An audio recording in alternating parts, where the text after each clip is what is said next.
Hello, everyone. Hi, everyone.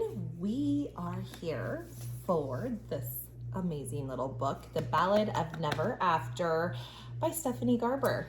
Yep. Isn't that pretty? Have you guys read this? Well, obviously you guys have if you're watching this. I forgot to fill out the other book, huh? I know. I'm trying to get it. really love there it is. the covers of these books. I really do. Is this one, the special one, was it black or was all of them purple? This one had a black. This one too, or no? I don't think that one did. But these have, open that one up real quick. Oh, yeah. These have the foil covering, or like the little recipe, yeah. Whatever. This one's a recipe, and this one's like the rise and fall of the Valors. So it picks up right after where Once Upon a Broken Heart ended. And yes, it does. I thoroughly enjoyed this book. I liked it better than the first. Yeah. I actually, don't kill me, like this better than Caraval. I mean, I really like Caraval. I'm not saying that I don't like Caraval, but I don't know. I like where this is going. Mm-hmm. I just am having so much fun with it. Yeah. I like this book so much better than even the first book of the Once Upon a Broken Heart, which was good. I loved that book too. But this one, I just loved it. I loved it.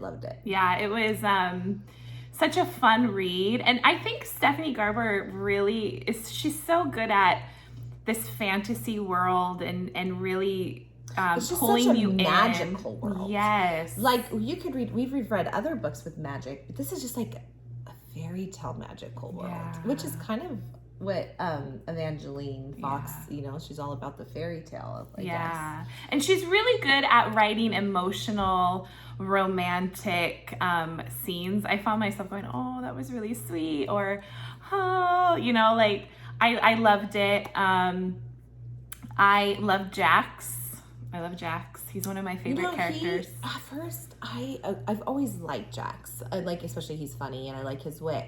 But when he was in Caraval series, I was like, no, I love Legend and I agree. And so I was like, I like him. He's funny, But I was never like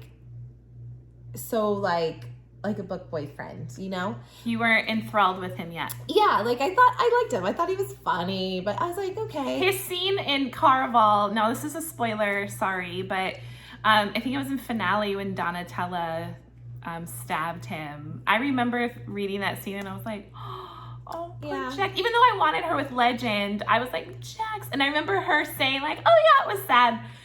But it holds so much more meaning now, I feel like, because you've gotten to know Jax in these two stories. Yes. And even when Jax came into the Once Upon a Broken Heart, I started to like him more, but I still wasn't like, he's my favorite. I liked him more with the blue hair though. Probably still like my style, like darker. But I was starting to like him. This book, I just loved him. I really did. He has now I just love everything about him, and he's that soft-hearted, really bad boy. It's like he's bad to everyone else except the one, the one that he wants. Yeah, he goes like, don't trust me. Yeah. Don't trust me. But he has such a sensitive side too. And it's I really grew to really, really love him. Yeah. And he's, like she said, he's that bad boy. He's naughty. He has ulterior motives in everything that he does. And you learn a lot about him in this book. Which is probably helpful of why I started to really love him. And it started to just make more sense in general about, I think these two books have kind of come into yes, mesh well. Yeah. And even I feel we learned more about Jax and Evangeline this time, but still, even with Evangeline, I love her too. I think she's just a really cute, she's kind of grown up a little bit in this book.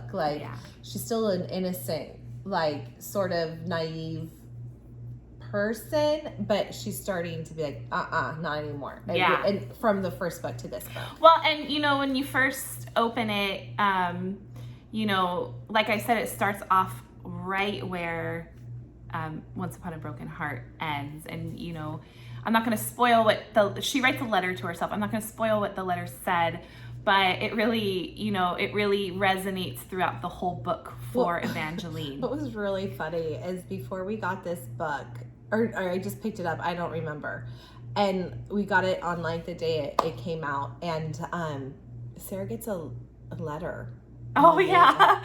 Oh, I have and it. It said, I think it doesn't really, it had, I said it must be like, okay, let me tell you, then I'll say what we said. So it's just like, it says to Sarah, she's like, I don't know who this is from. So she opens it and it's like a letter. So Sarah's reading it and she's like, and I'm like, it had to be because we pre-ordered the book and it's like the publisher sent it or something. Well, it's from McCormick, which obviously I believe is the publisher.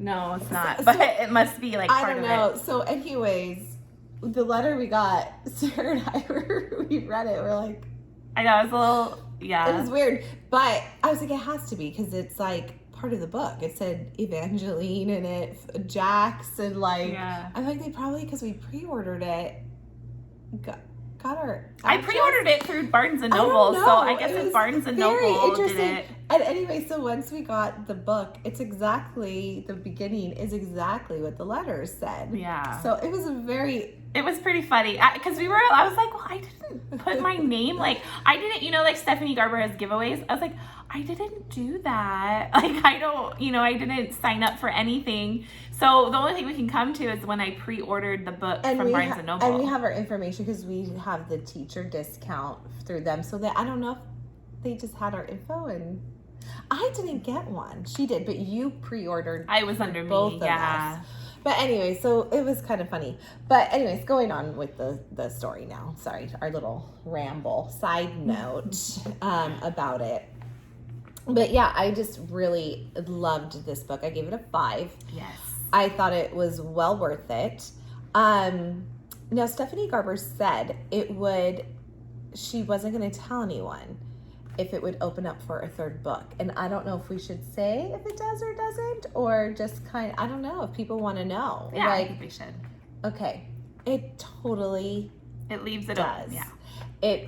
It left it, and it left it at a great part where you're like, oh man, I want to know. Yeah. It's a good twist at the end, like what happens. She figured out a good way of how to go into a third book, which I really enjoyed. I remember when I was getting really close to that, I'm like, I text her, is there gonna be a third book? And you're like, I don't know. She said she's gonna let it, like, she said, yeah, when we read it, because as I was reading, like, I think there's gonna be another book. There has to be. Like, how's this gonna go? So well, we know that Jax he is her favorite character in this whole series. Is he? Yes. So I kind of assume like she would write as many as she can. Like, you know, you can't write too many where people are going to start to get bored. But yeah, I was kind of figuring she probably would have a third one. You know, Jax is such a loved character because of how he acts, and you know, he's that, you know, that bad boy that everybody loves. So yeah, reading the end of this, we are getting a third book. So yes. And like Sarah said, it basically starts exactly from book 1 into this book, and it's basically Evangeline is like, I can't trust Jax anymore. I have to move on. I have to do, you know, like take care of my own things without him. And it kind of ravels into that she ends up needing Jax to help her in certain situations. So it ends up being that these two have to work together, and they go through this journey of this book. And as much as she's like, no, I can't trust him, she's starting to trust him and, you know, fall for him. Yeah. How could you not fall for Jax? Yes. And you see him being very vulnerable. Yeah, vulnerable. That you don't see of him. Possessive, but not in like a bad way, but like very protective of her. And yeah, it was good. Yeah, it was. What else am I missing? No, the description. You just finished it. It just kind of goes through. You know, they're trying to, you know, Jax and Chaos want her to open the Valor Arch. Oh yes. and they have to find the So stones. this is kind of more about the, we find out more about the Valors in this book. Yeah. And like what it all represents and who they are and all that. It's all like, it's very, you get a lot of information in this book that you're like, oh, okay. And it was information that you didn't get bored with or No. anything like that. It like totally flowed with the book. It made sense. Yes. And like I said, you get to know Jax, his backstory more, which like you said, we appreciated because it makes you like, or it makes you understand him more. And Evangeline, you know, she's starting to come into her own, and you know, there's betrayal, there's romance, there's love, there's a whole bunch of stuff that it's just, she wrote it so well, and yeah, we really enjoyed it. We recommend it. Yes, I do. I totally do. I think it's getting better and better.